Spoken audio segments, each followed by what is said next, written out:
प्यारे बच्चों, आज हम कक्षा 12 का एक इम्पोर्टेंट चैप्टर डिस्कस करने जा रहे हैं जिसका नाम है अवयव मैट्रिक्स। क्या होता है मैट्रिक्स और इसे कैसे प्रदर्शित किया जाता है, आइए इसे एक उदाहरण के द्वारा समझते हैं। आपके सामने एक संयुक्त वाक्य लिखा हुआ है। वाक्य थोड़ा बड़ा है। इस पूरी जानकारी को हम सिंपल फॉर्म में भी व्यक्त कर सकते हैं। देखिए किस प्रकार।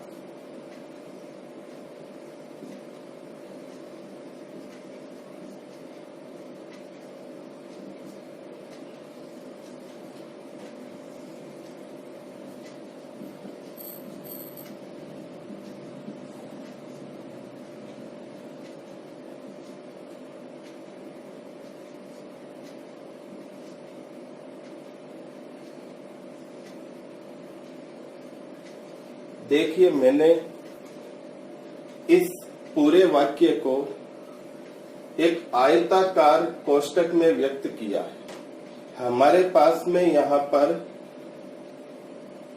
3 पर्सन हैं और 2 तरह के फल हैं। तो हमने क्या किया, पर्सन को तो क्षैतिज रेखाओं में व्यक्त किया और फलों को हमने ऊर्ध्वाधर रेखाओं में व्यक्त किया है। और इस पूरी जानकारी को हमने एक आयताकार कोष्ठक में व्यक्त किया है। इसे ही हम क्या बोलते हैं, अवयव। तो जब हम कुछ सूचनाओं को आयताकार कोष्ठक में व्यक्त करते हैं, उसे ही हम क्या बोलते हैं, अवयव बोलते हैं। ऐसे लिखने से हमारे को यह सीधा पता चलता है कि श्याम के पास में 4 संतरे हैं, सीता के पास में 6 आम है। अगर यहाँ पर पर्सन ज्यादा होते या फलों की और भी तरह की जैसे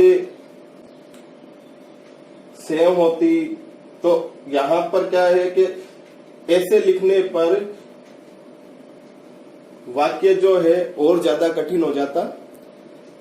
लेकिन इसी जानकारी को हमने जब आयताकार कोष्ठक में लिखा है तो एक संक्षिप्त जानकारी हमारे को सीधी मिल रही है। इसे ही हम क्या बोलते हैं, अवयव बोलते हैं।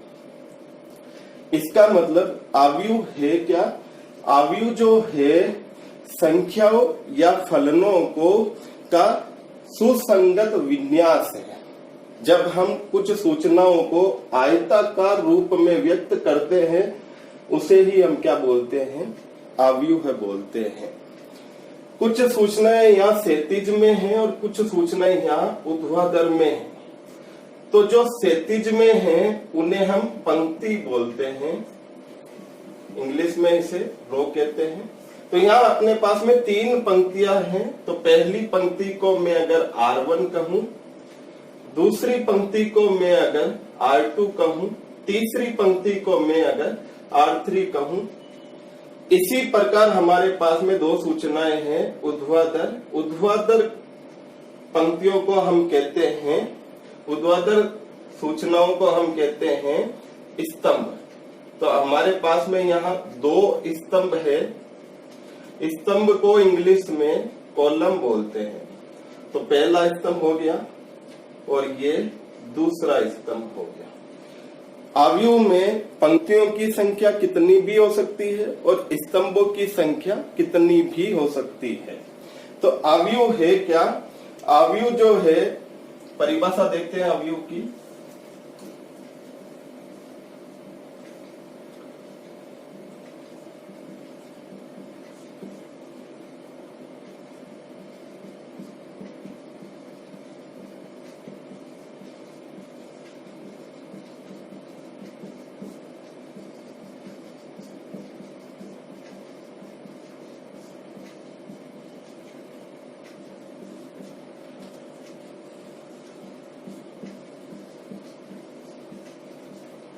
संख्याओं अथवा फलनों के आयताकार क्रम विन्यास को ही हम क्या कहते हैं, अवयव कहते हैं या मैट्रिक्स कहते हैं। सामान्यतः अवयव को अंग्रेजी वर्णमाला के कैपिटल अक्षर से व्यक्त किया जाता है। तो हम इस अवयव को अंग्रेजी वर्णमाला के कैपिटल अक्षर ए से प्रदर्शित कर सकते हैं।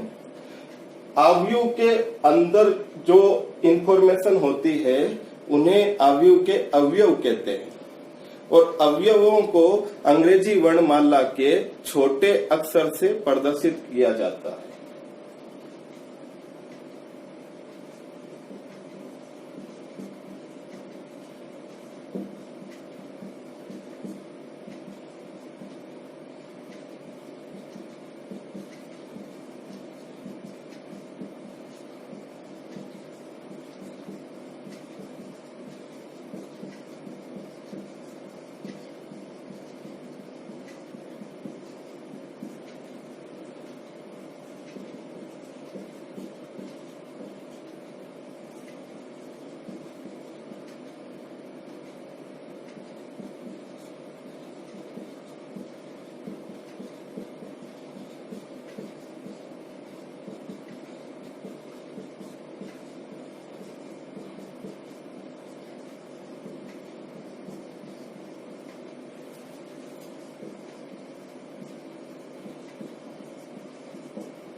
तो हमने देखा यहाँ पर अवयव को अंग्रेजी वर्णमाला के बड़े अक्षर से प्रदर्शित किया जाता है और अंदर जो अवयव के अंदर या तो संख्याएं लिखी होगी या कोई फलन लिखे होंगे या अवयवों को आप छोटे अक्षरों से व्यक्त करोगे।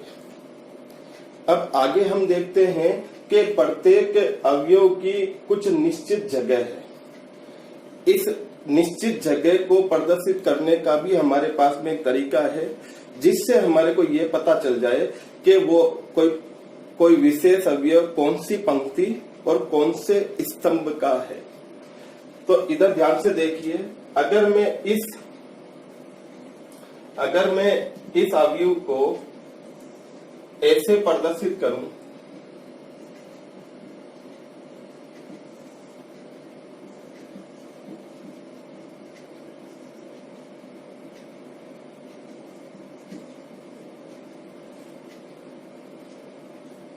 अवयव के अवयवों को छोटे अक्षर से व्यक्त करते हैं। अब मुझे इस अवयव की स्थिति के बारे में बताना है। तो ये अवयव कौन सी पंक्ति का है, दूसरी पंक्ति का है, और कौन से स्तंभ का है, पहले स्तंभ का है। इसका मतलब ये जो जगह है इसको मैं A21 से प्रदर्शित कर सकता हूं। तो अपने पास में यहाँ पर कुल मिलाकर 6 अवयव है। इन 6 अवयवों को मैं ऐसे लिख सकता हूं, इन 6 अवयवों को मैं ऐसे लिख सकता हूं। ध्यान से देखिए, A11 का मतलब है पहली पंक्ति और पहला स्तंभ। A12 का मतलब है पहली पंक्ति और दूसरा स्तंभ। A21 का मतलब है दूसरी पंक्ति, A21 का मतलब है दूसरी पंक्ति और पहला स्तंभ। A22 का मतलब है दूसरी पंक्ति दूसरा स्तंभ। A31 का मतलब है तीसरी पंक्ति पहला स्तंभ। A32 का मतलब है तीसरी पंक्ति दूसरा स्तंभ। इस प्रकार ये R1 हुई, R2 हुई, R3, C1, C2। यानी कि कोई भी अवयव होता है उसके नीचे सब स्क्रिप्ट में 2 नंबर लिखे होते हैं। तो पहला नंबर पंक्ति क्रमांक होता है, दूसरा नंबर स्तंभ क्रमांक होता है। इससे हमारे को ये पता चलता है कि वो अवयव की स्थिति अवयव के अंदर क्या है। अब आगे टॉपिक देखते हैं, अवयव की कोटि या क्रम, इंग्लिश में बोलते हैं ऑर्डर, कि किसी अवयव की कोटि क्या है या क्रम या कोटि एक ही चीज है, इंग्लिश में बोलते हैं ऑर्डर क्या है। तो किसी अवयव में पंक्तियों की संख्या क्रॉस स्तंभों की संख्या को ही उस अवयव का क्या कहते हैं, कोटि कहते हैं। तो अपने इस उदाहरण के अंदर अगर मैं आपको कहूं कि इस अवयव की कोटि क्या है, तो सबसे पहले ये देखिए कि इसमें पंक्तियों की संख्या कितनी है। तो पंक्तियों की संख्या अपने यहाँ पर 3 है। स्तंभों की संख्या कितनी है, 2 है। तो इस अवयव की कोटि क्या हो गई, 3 क्रॉस 2। कोटि कहो या क्रम कहो, इस अवयव की कोटि क्या हो गई, 3 क्रॉस 2। तो अगर किसी अवयव में पंक्तियों की संख्या m हो और स्तंभों की संख्या n हो तो उसकी कोटि होगी m क्रॉस n। तो देखते हैं एक व्यापक रूप में एक अवयव को कैसे प्रदर्शित करते हैं। लिखने के लिए आप वीडियो को पॉज कर सकते हैं।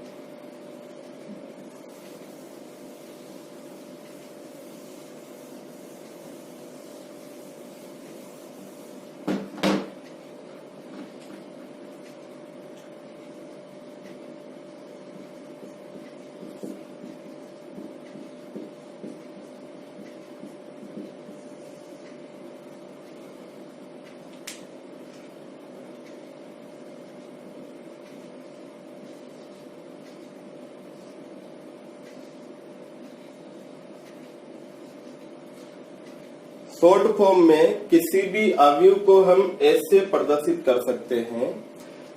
अवयव के बारे में सामान्य पूरी जानकारी जो है वो इस फॉर्मेट के अंदर है। अवयव को हम अंग्रेजी वर्णमाला के बड़े अक्षर से दिखाते हैं। ये अंग्रेजी वर्णमाला का बड़ा अक्षर है। अवयव को हम आयताकार कोष्ठक में लिखते हैं।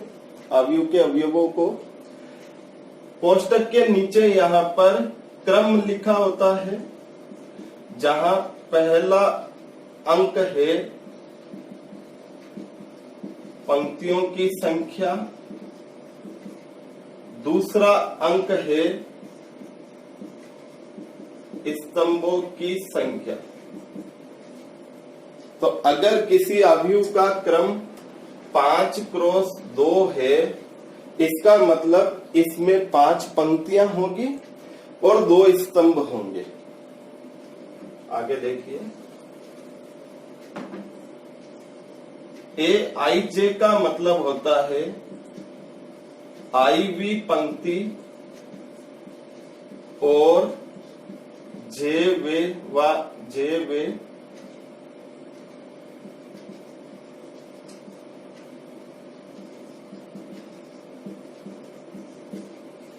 AIJ का मतलब होता है कि वो अवयव IV पंक्ति का है और JV स्तंभ का है। पहला नंबर बताता है पंक्ति क्रमांक, बाद वाला नंबर बताता है स्तंभ क्रमांक, और बाद वाला नंबर बताता है स्तंभ क्रमांक। उदाहरण के लिए अगर A53 लिखा हुआ है तो ये अवयव 5वीं पंक्ति तथा तीसरे थर्ड स्तंभ का है।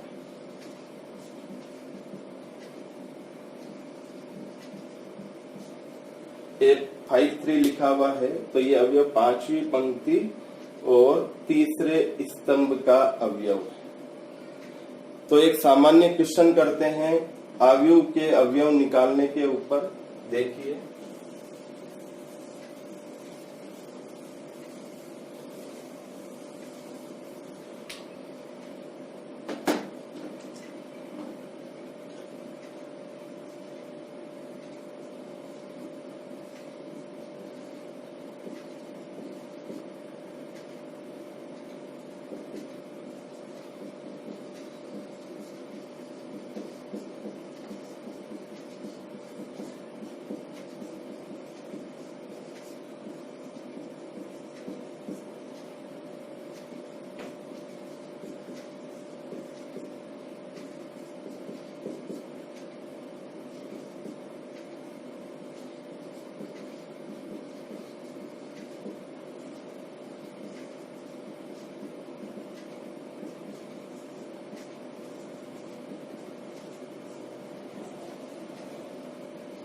देखिए, आपको एक 2x2 क्रम का एक अवयव ज्ञात करना है, जिसके अवयव निकालने के लिए एक सूत्र दिया हुआ है।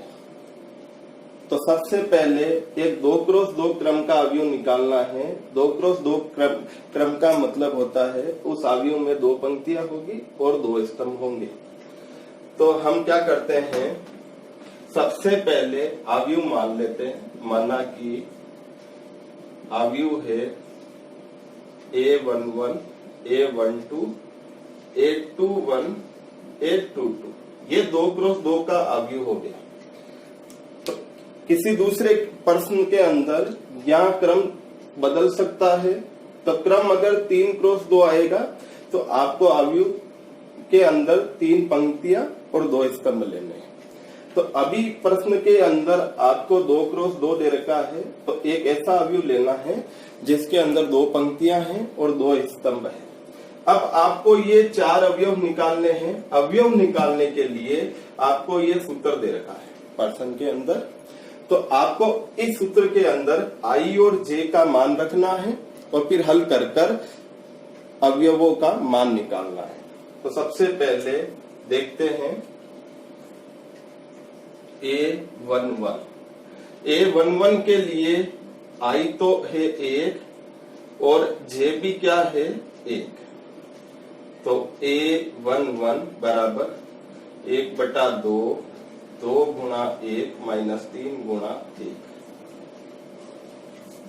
1/2, 2 माइनस 3, 1/2, 2 में से 3 को माइनस करोगे -1।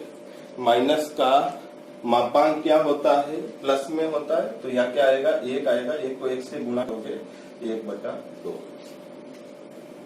इसी प्रकार A12 के लिए I 1 है और J क्या है 2 है।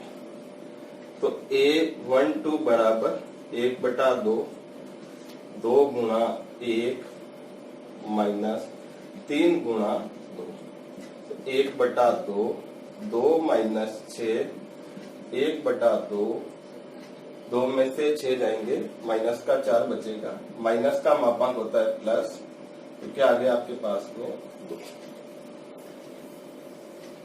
A21 के लिए I का मान है 2 और J का मान है 1। A21 बराबर 1/2, 2 या 2, I का मान कितना है 2 माइनस 3, J का मान कितना है 1। तो 1/2, 4 माइनस 3, 1/2, 1। प्लस का मापांक प्लस ही होता है, तो 1/2।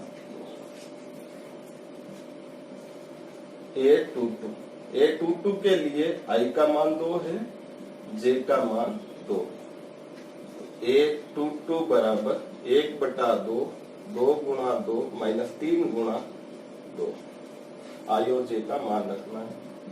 1/2, 4 माइनस 6, 1/2 माइनस 2। तो 1/2 गुणा 2, माइनस का मापांक क्या होगा प्लस 1। इस प्रकार आपको अभिष्ट अवयव क्या प्राप्त हो गया। अब बस अवयव लिख दीजिए। A11 आया 1/2, A12 आया 2, A21 आया 1/2 और A22 आया 1। इस प्रकार इस तरह से आपके एक्सरसाइज में और भी क्वेश्चन दे रखे हैं, सारे बहुत इजी है। आपके एग्जाम में 1 मार्क्स का ये क्वेश्चन आता है, ठीक है, बड़ा इजी है। अब आगे हम देखते हैं अगला टॉपिक, अवयवों के प्रकार के। अवयव कितने प्रकार के होते हैं।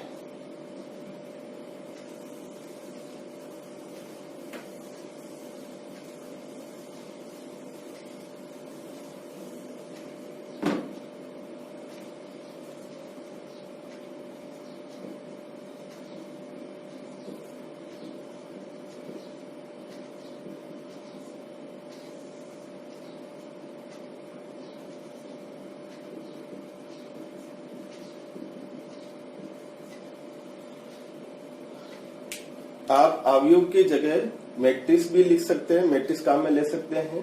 पंक्ति अवयव का मतलब होता है ऐसा अवयव जिसमें केवल एक ही पंक्ति हो। स्तंभ कितने भी हो सकते हैं, पंक्तियां कितनी होगी, एक ही होगी। उदाहरण देखते हैं इसका, जैसे इस अवयव में पंक्ति केवल एक है और स्तंभ 3 है। इसका मतलब इसका क्रम क्या हो गया, 1 क्रॉस 3। तो ऐसा अवयव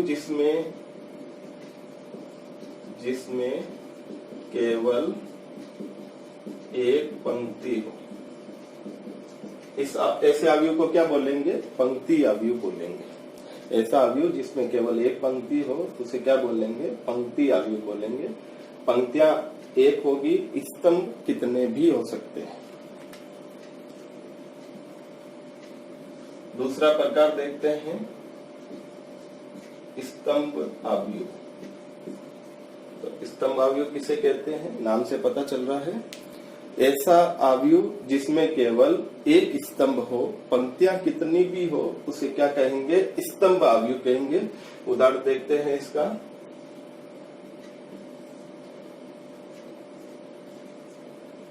तो इस अवयव के अंदर पंक्तियां तो 3 हैं लेकिन स्तंभ केवल एक है। तो इसका क्रम क्या हो गया, 3 पंक्तियां हैं और एक स्तंभ है। इसका मतलब पंक्तियां कितनी भी हो सकती है लेकिन स्तंभ कितने होंगे, एक ही होगा। तो जिसमें ऐसा अवयव जिसमें केवल एक स्तंभ, ऐसे अवयव को क्या कहेंगे, स्तंभ अवयव कहेंगे। अगला अवयव देखते हैं, शून्य अवयव, जीरो मैट्रिक्स। नाम से ही ध्यान पड़ रहा है, क्या है, ऐसा अवयव जिसमें सारे अवयव क्या हो, शून्य हो। ऐसे अवयव को क्या कहेंगे, शून्य अवयव कहेंगे। इसे अंग्रेजी वर्णमाला के बड़े ओ से दिखाते हैं, जिसमें सारे अवयव शून्य। उदाहरण के लिए देखते हैं,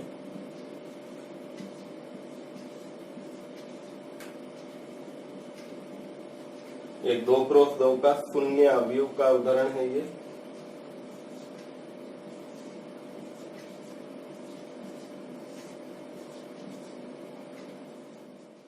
करेंगे तो हमारे को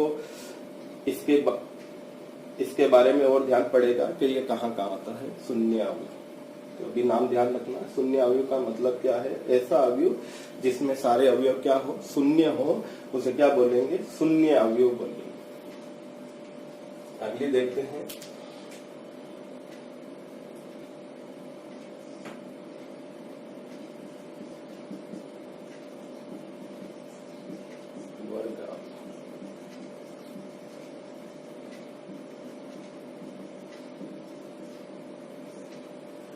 वर्ग अवयव। ऐसा अवयव जिसमें पंक्तियों की संख्या स्तंभों की संख्या के बराबर होती है। पंक्तियों की संख्या बराबर स्तंभों की संख्या। ऐसी अवयव जिसमें पंक्तियों की संख्या स्तंभों की संख्या के बराबर होती है, ऐसी अवयव को हम क्या कहते हैं, वर्ग अवयव कहते हैं। तो देखते हैं वर्ग अवयव का उदाहरण देखते हैं। जैसे पहला उदाहरण है 1 क्रॉस 1 का। इसमें एक पंक्ति है और एक ही स्तंभ है।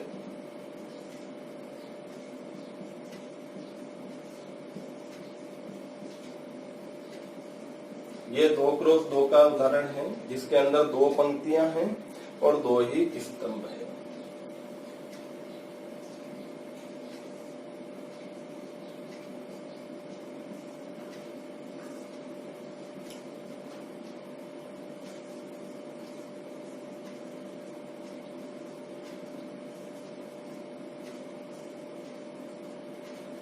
ये 3 क्रॉस 3 की एक वर्ग अवयव है। इसके अंदर 3 पंक्तियां हैं और 3 स्तंभ है। एक यहाँ एक बात और देखते हैं,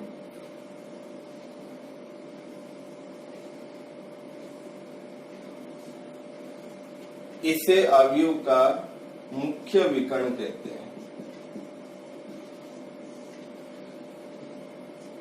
या अग्रगण्य विकर्ण। ऐसा इसलिए है क्योंकि यहाँ पर I और J का मान क्या है, बराबर है। I और दोनों का मान 1-1 है, दोनों का मान 2-2 है, दोनों का मान 3-3 है।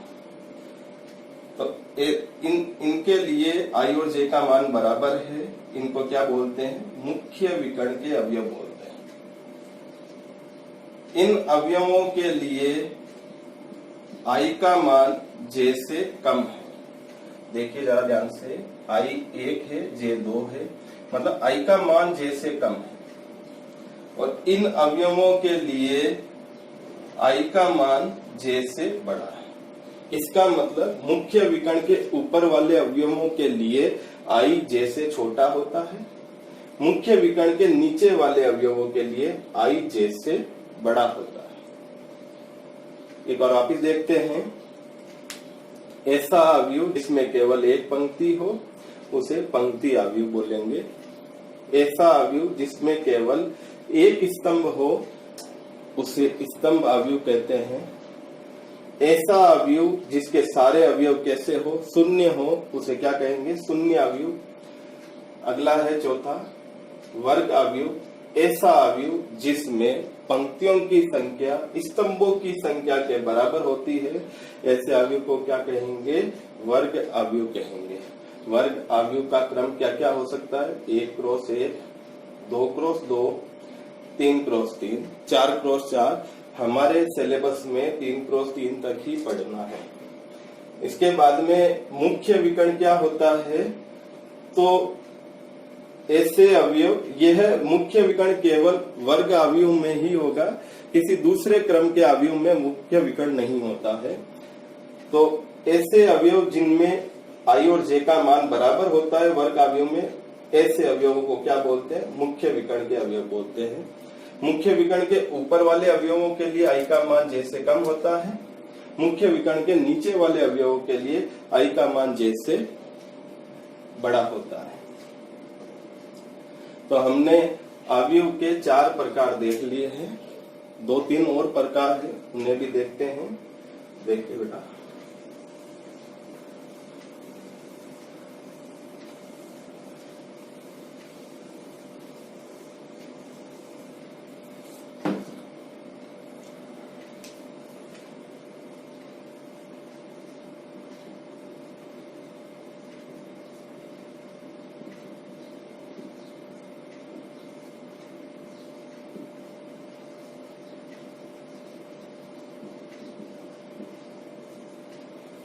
अगला प्रकार है विकर्ण अवयव।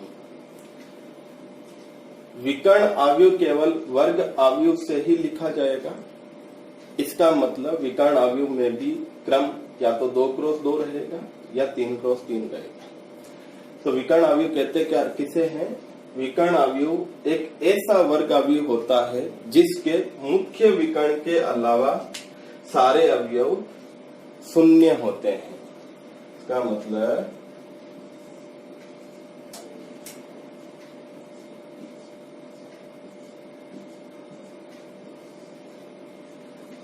तो ये एक 3x3 का विकर्ण अवयव है। विकर्ण अवयव किसे कहते हैं, ऐसा अवयव, ऐसा वर्ग अवयव जिसमें मुख्य विकर्ण के अलावा अवयव क्या होते हैं, शून्य होते हैं। ऐसे अवयव को क्या बोलते हैं, विकर्ण अवयव। ऐसा वर्ग अवयव जिसमें मुख्य विकर्ण के अवयवों के अलावा सभी अवयव शून्य होते हैं। या सिंपल फॉर्म में इसे ऐसे भी कह सकते हैं, AIJ 0 होगा जब i is not equal to क्या हो, j। ए आई जे शून्य होगा जब i j के बराबर नहीं हो, तो उस अवयव को क्या कहेंगे, विकर्ण अवयव कहेंगे। इस अवयव को हम ऐसे शॉर्ट फॉर्म में ऐसे भी दिखा सकते हैं, इंग्लिश में विकर्ण को डायगोनल बोलते हैं। तो डायगोनल मैट्रिक्स ये हो गई, इसे आप अच्छे से लिखेंगे तो यही रूप बनेगा। तो पांचवा प्रकार है विकर्ण अवयव का। अगला देखते हैं,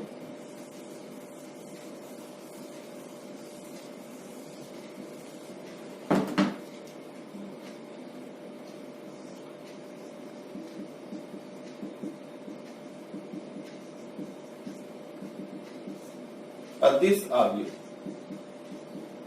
स्केलर मैट्रिक्स। तो स्केलर मैट्रिक्स क्या होता है, स्केलर मैट्रिक्स की परिभाषा विकर्ण अवयव की परिभाषा से ही आएगी। तो अदिश अवयव एक ऐसा विकर्ण अवयव है जिसमें मुख्य विकर्ण के अवयव समान होते हैं। इसका मतलब क्या हो गया कि बाकी के अवयव तो शून्य ही होंगे, लेकिन यहाँ भी अवयव कैसे होंगे, समान होंगे। तो उदाहरण से देखते हैं इसे,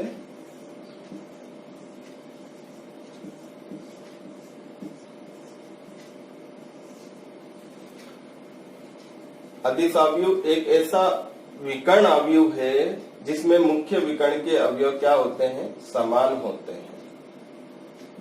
एक ऐसा विकर्ण अवयव है जिसमें मुख्य विकर्ण के अवयव समान हो। तो इसकी परिभाषा ऐसे भी दे सकते हैं, ए आई जे 0 होगा, कब होगा, जब आई जे के बराबर नहीं हो, और ए आई जे एक अचर होगा जब आई जे के बराबर हो। वापिस देखिए एक बार, अदिश अवयव किसे कहेंगे, अदिश अवयव एक ऐसा विकर्ण अवयव है जिसमें मुख्य विकर्ण के अवयव क्या होते हैं, समान होते हैं। तो जब मुख्य विकर्ण के अवयव अलग अलग होंगे और बाकी के अवयव शून्य होंगे तो उसे क्या कहेंगे, विकर्ण अवयव। और जब यहाँ अवयव समान होंगे, बाकी के अवयव शून्य होंगे तो उसे क्या कहेंगे, अदिश अवयव। आगे देखते हैं,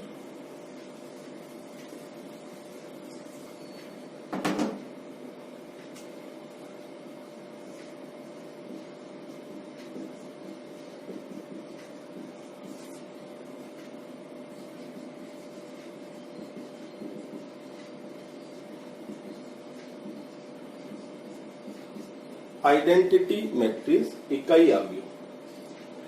तो इकाई अवयव क्या होगी, इकाई अवयव की परिभाषा आप इससे देंगे, अदिश अवयव से। यहाँ मुख्य विकर्ण के अवयव कुछ भी हो सकते हैं, समान होने चाहिए, लेकिन इकाई अवयव में नाम से ध्यान पड़ रहा है क्या है कि यहाँ जो मुख्य विकर्ण के अवयव होंगे वो क्या होंगे, एक होंगे। तो द्वितीय क्रम के, इसे अंग्रेजी वर्णमाला के आई से प्रदर्शित किया जाता है। क्वेश्चनों में ये सबसे ज्यादा काम आएगा आपके, इकाई अवयव। I2 का मतलब है कि द्वितीय क्रम की इकाई अवयव, द्वितीय क्रम की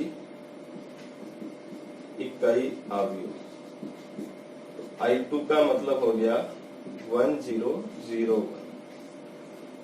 I3 का मतलब हो गया तृतीय क्रम की इकाई अवयव।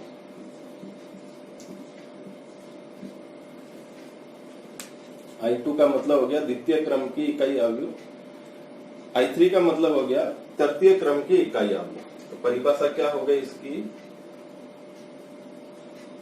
एक ऐसी अदिश अवयव है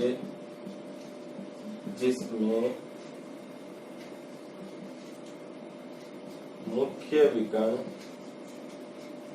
के अवयव एक। आप इसकी परिभाषा वर्ग अवयव से भी दे सकते हैं। तो अगर वर्ग अवयव से देना चाहेंगे तो क्या होगी, इकाई अवयव एक ऐसी वर्ग अवयव है जिसमें मुख्य विकर्ण के अवयव तो एक एक होते हैं और बाकी के अवयव क्या होते हैं, शून्य होते हैं। या इसकी परिभाषा आप ऐसे भी दे सकते हैं,